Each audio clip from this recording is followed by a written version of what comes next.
Personally, I saw this movie knowing all of the reviews, as you just said, that is like, okay, it's going to be a disappointing movie. Stations like, okay, I'm not going to go in and feel disappointed. As I watched the movie, right, I left feeling disappointed.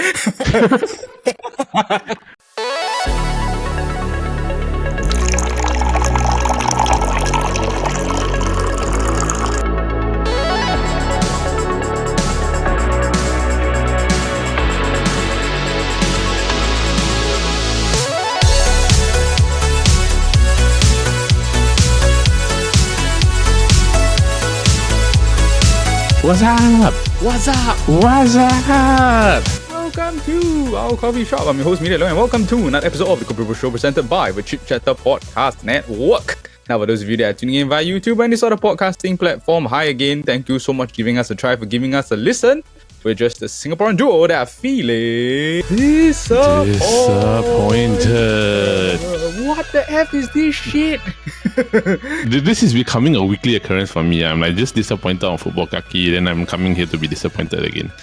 Interesting enough, right? My segue that I wrote down was speaking of disappointed people, I'm joined by someone who is continually disappointed by Manchester United.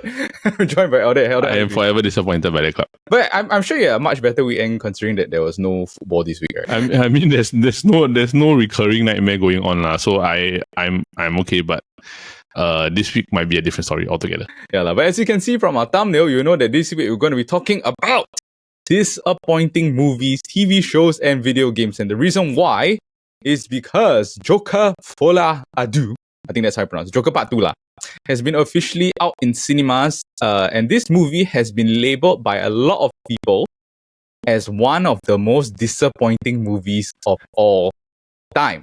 Now, I did watch the movie in preparation for this episode. From my understanding, Elder, you did not, correct? No, because I'm very selective about what movies I watch at cinema because honestly, ticket prices are now so expensive. For Joker, I saw the reviews were so bad that I was like, I'm not going to spend my money. What to do? What do you hear about the reviews that made you like not want to watch it? You can verify this or not, right? But I heard that a lot of people saying that it's because it's more towards a musical. It's like a lot of sing songs and everything like that, right? And of course, you got Lady Gaga side, which is a bit obvious. But also, it's a very far cry from what you expect Joker to be in comparison to the first movie. It's like the contrast from the first movie to the second movie is too drastic, right? Yes. Yeah. So I mean, like, because I did watch the movie, I'm just gonna like give a quick review in a way so that people will have an idea of whether you should watch or you shouldn't watch the movie. I think like the dictionary definition of disappointment, right, is sadness or displeasure caused by the non-fulfillment of one's hopes or expectations. I would like to caveat that it doesn't mean that it's like absolute shit. It just means that you're disappointed by something, correct? You get the thing, right? Yeah. So personally, I saw this movie knowing all of the reviews, as you just said, that is like, okay, it's going to be a disappointing movie. So when I went there, I went with the expectations like, okay, I'm not going to go in and feel disappointed. And then as I watched the movie, right, I left feeling disappointed. As you said, it is a musical. It is like half the movie is a musical and the other half is a courtroom drama. If you think of a Joker movie, it's like, why is this the premise of the movie? You know what I mean? Like, yes, exactly. The main issue I find with the whole movie is that they keep discussing about Arthur, sort of like issues or things of the previous movie are having repercussions for this movie. But I think for everyone, they just wanted to see a Joker movie where I don't want to see the Arthur anymore. He becomes Joker. Do you know what I mean? Like, I don't want to see, I want to see what's he doing as Joker now. Yeah. You can tell that they probably had Lady Gaga casted. Then they were like, okay, what can we do with Lady Gaga? Let's just make a musical with it lah. If I were to think like what would my ideal story would be like, because he already did the whole situation on the previous movie with the live shooting ma. Why don't you tap into the more demented side of him? And the whole reason why Harley Quinn likes Joker is because Harley Quinn fell in love with Joker's psychotic situations because Harley Quinn is a psychologist. Tap onto that, make it look sadistic because he has to be a believable Batman to like villain to Batman. He's like Batman's arch enemy. So if you were to do all of that and then you make him look like, oh, I'm going to sing a musical, he literally looks like a clown. Not in the way not in a good way. It's meant to be a clown. Like, correct. As a weird clown, not a demented one. So I think also like a lot of people ask, is Joaquin Phoenix good in the movie, right? Yes, he's good. I mean, Joaquin Phoenix is always good in every movie. Yes. Was this movie good in general? No. I don't think it was a good movie, and I think it struggles from the sequelitis issue. Do you know this term, sequelitis? Basically, it's like the sequel of a first movie that was so good, right? Just fails to meet expectations of the second, like in the second one. It's something like that, but it's more like they made the first movie not planning to make a second movie. And then the first movie did so well that they were like, okay, now we have to come up with a plot for a second movie lah, because like correct. Contracted. And this is the second Todd Phillips movie, right, that is like has this sequelitis issue, which is Hangover. Because The Hangover was such a good movie, and then The Hangover 2 was such a like what is this nonsense? Oh, Hangover 2 was a horrible movie. Yeah, so that's my quick review. I give it like a 5 out of 10 lah. But just to segue to this topic for this week's episode, to bounce off the disappointment of Joker Part 2, we're going to be talking about the most disappointing movies, TV shows, and video games. Eldad, I'm sure that there has been a lot of disappointing media-related things for you over the years. Have. But like there's a few that legit stick out lah. So I have like a list of two or three per category lah about that. Okay. Especially the TV show one. You have one inside. I think you and me have the same one. Yeah. We might have the same one lah. Okay, so we're going to be recounting the feelings of sadness and disappointment once again. So each of us are going to present our choice for disappointing movie, TV show, and video game. We'll first start off with the video game. Eldad, as such a big video gamer, what is your most disappointing video game of all time? Disappointing, right? Mafia 3. I knew it! Bruh, I applaud this action. To me, right, like, it's the one Mafia game I couldn't complete. Yes, I couldn't. And to be honest, right, like, when you do Mafia 1 and Mafia 2, right, Mafia 2 is so iconic, right? There's a certain standard to it. Mm-hmm. Like, there's an expectation that is so high. So, I get that you do the whole story with the war thing, like you try to do with like Vito. Then Vito comes back. So, okay, Vito's comeback is cool. He's not the main character. So, that's one disappointment. Then the other part is that with Clay, the story is not deep enough for me to like want to invest inside the game, inside the story. Yes. It's very on the surface, very like, starting to be like, oh. And this is, understand, right? This is hot of the heels of like a part of time when like the best-selling role-playing game was GTA 5. Like there's the open world craze is there already. I mean, like it's just for the taking, like I was like, I tried. Then after a certain point, right? Then I got him into the suit and everything. Then I just stopped. Like along with the plot issues, right? The gameplay mechanics is not great, and it's very repetitive. The whole game is just like repeating the same thing over and over. Like you draw your car, you take the thing out of the car, you go and like set up like a drug area this place, right? Correct. Yeah. I guess for a Mafia game, you just want there to be a good story. Like I only care whether there's a good story and that you can follow the characters. Correct. So, and which is frustrating because like years later they re-released the definitive edition of the 3 games, right? Yeah. So they remade Mafia 1. Yeah. Into like a similar thing, right? Mafia 1 Definitive Edition is such a good game. It's much better than Mafia 3. Correct. So they are able to do it and they're able to do things right, but then they just drop the ball in Mafia 3. I was going to pick Mafia 3 also. And then after I was thinking like, okay, besides Mafia 3, what is another game that really disappointed me? I'm going to guess that this other pick is actually what might have disappointed you also. Like as another option. Because both of us play the same games, right? Okay, let me guess. They start with an M. Yes, it does start with an M. Yeah. So the most disappointing game of all time for me is Mass Effect Andromeda. Shit. Yes, I agree. For people that don't play the video games, right, Mass Effect is a game that was produced by BioWare, and its original trilogy is a sci-fi adventure game where it is like the number one decision-making game in the world. The story for the first 3 games, right, and how you have to make tough decisions to save the world is one of the greatest game series ever. To me, it is really one of the best game series ever. So I highly recommend you play the first 3 games. Mass Effect Andromeda, right, when I saw the trailer, I was hyped. Were you hyped also? Yes, I was like, oh, this is going to be so interesting. Like, what's this new like thing that can come after Mass Effect 3? Like, what's the new generation going to be like? Yeah, and one thing about Mass Effect, right, is that you were like, wow, I want to explore places. I want to learn more about like this like alien race or this alien culture. And then this Andromeda, right, they came out with the premise like, okay, yeah, we're part of the Andromeda team. So you're really going out to explore universes, the galaxy and stuff like that, right? And when the game released, it was so full of technical issues, so many bugs that it became like non-stop memes. And then the story is so bad. I don't know, do you feel the same also? It's so I was like boring. Until now, right, I cannot understand the story. Like, I didn't even finish it. Yeah, I couldn't finish it also. It is like a game that I tried to replay so many times. I don't know, you do the same thing. No, I just gave up. I just gave up. Oh yeah, so I tried to like really give it a chance numerous times because I like to play open world games, right?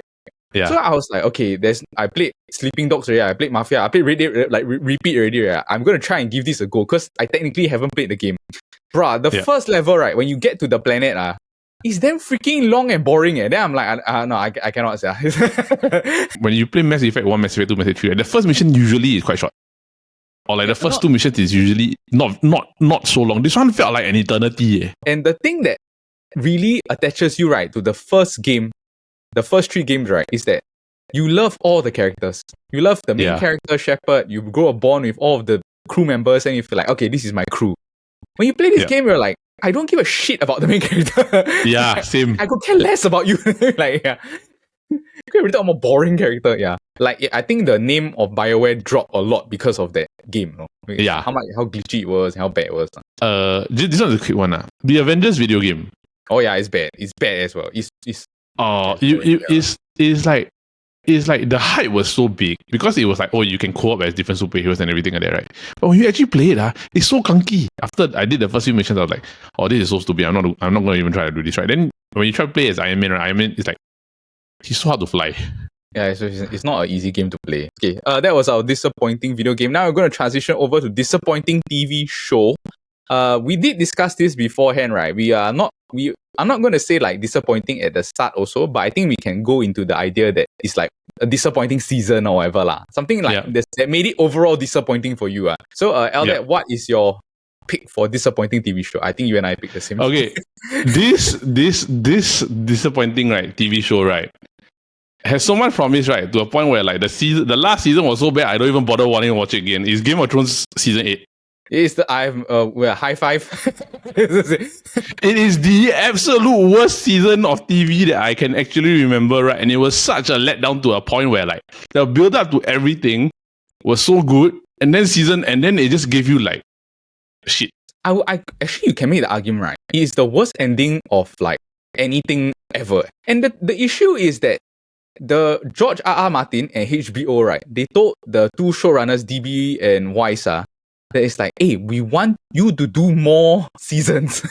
Like, we don't want to rush the ending. Do you know what I mean? Like, yeah. And then they were like, no, I want to go and film Star Wars. So they completely rushed the season 8, right?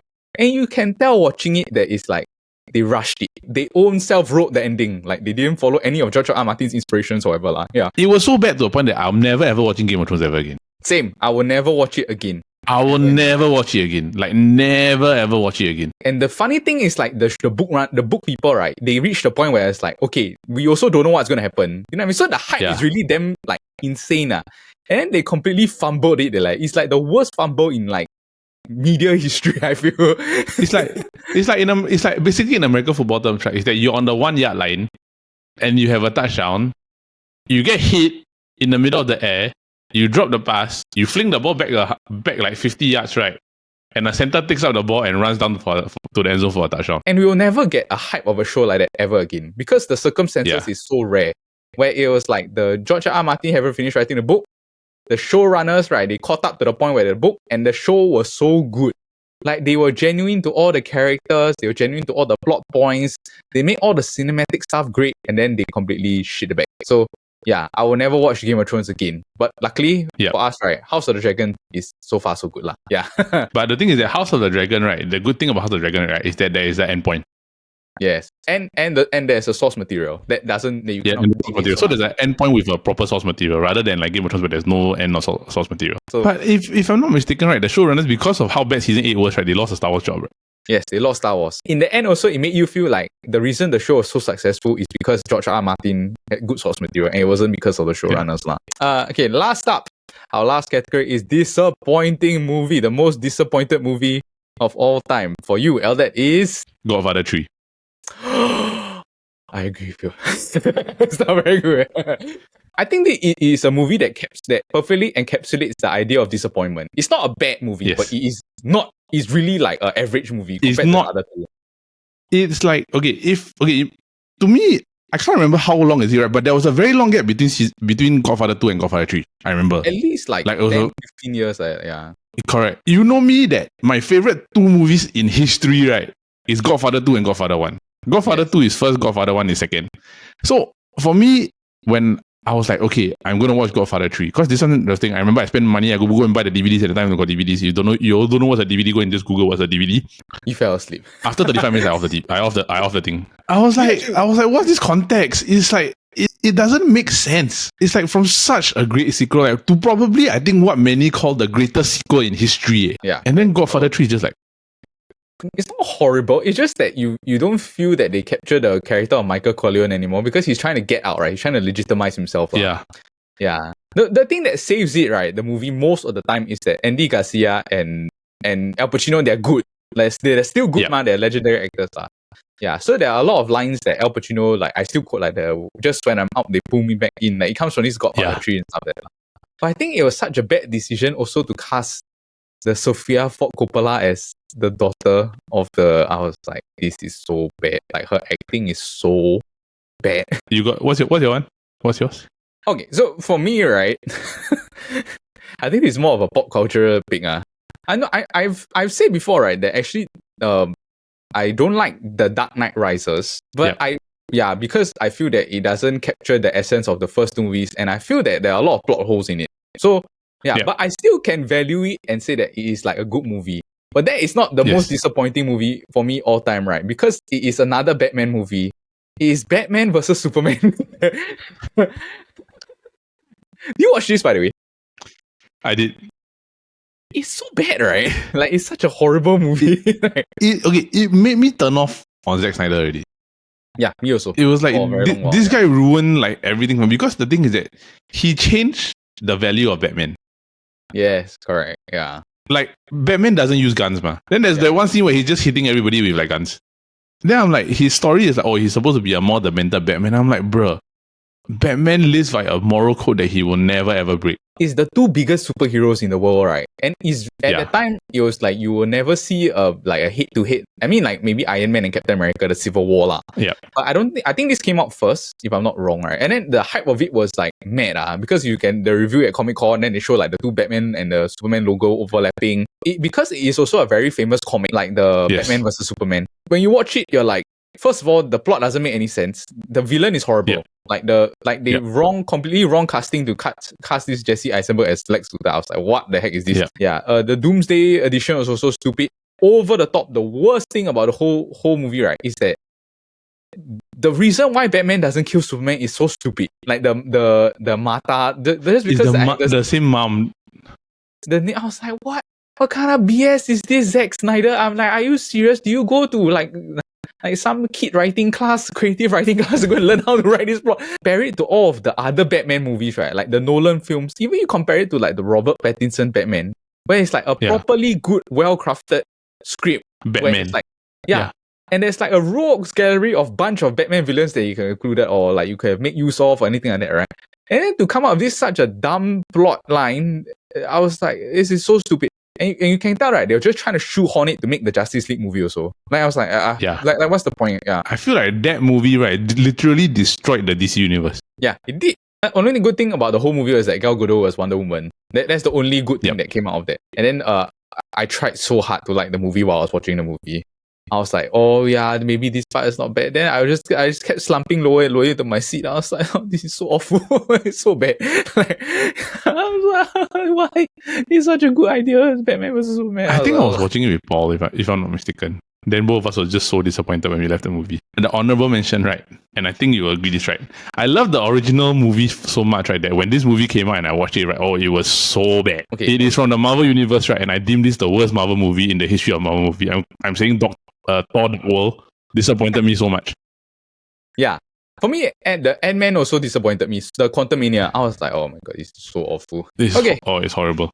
Yeah, I think we have traveled down disappointment lane enough. I would like to go and watch some positive vibe shows or something. Yeah, let's go and watch Godfather 1 and 2. That was our disappointing movies, TV shows, and video games episode. Get out of here. Oh, look at the time. The coffee shop is closing. But in the meantime, if you enjoyed the episode, please remember to give it a like, a thumbs up, and subscribe. We have episodes that drops every Monday. But in the same time, also, if you're into football, we have the Football Kaki that drops every Wednesday. And also, if you're into fun and interesting game show formats, we have our big podcast here, the Chit, the SG Draft Podcast. Now, also, if you are watching this episode, we have a weekly tournament poll that goes up on Instagram every Monday to Thursday in a link to this week's episode. And this week, our tournament is going to be the most disappointing movie of all time. I'm sure the ones that we listed will be put on there on that tournament poll. Jin Yong normally does it. So if you're watching this episode, you can head over to our Instagram every Monday to Thursday. It's a reoccurring knockout from 12 p.m. and go and vote. Now, we hope that you guys will be able to maybe find a movie that is not so disappointing. But remember, a kopi a day keeps your troubles away. Are you upset? No, I'm just disappointed.